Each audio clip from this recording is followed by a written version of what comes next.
un sous-investissement public qui donne lieu à une situation déplorable aujourd'hui, qui a des conséquences sous diverses formes: mutualisation, précarisation, dévaluation.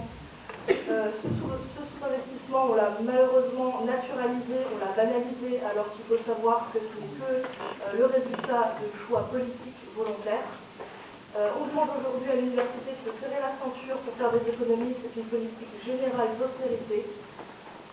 Les trois conséquences dont je vous ai vite fait parler: mutualisation, précarisation, dévaluation, je vais un petit peu les présenter en général. C'est-à-dire l'austérité, comme on peut la traduire aujourd'hui, c'est le levier d'une politique de restructuration, mais qui se traduit par une utilisation à tous les niveaux, entre universités, entre UFR, entre filières. On voit effectivement des pôles disparaître.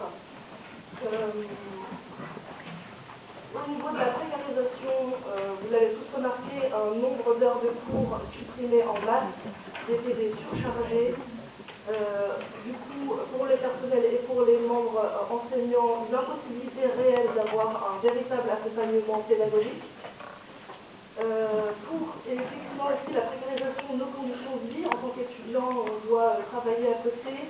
En tant que personnel, on a des gels de poste, on a des non-remplacements de départ à la retraite.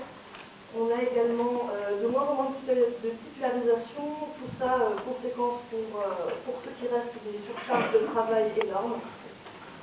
Et au niveau de la dévaluation, bien tout simplement, multiplication des diplômes payants.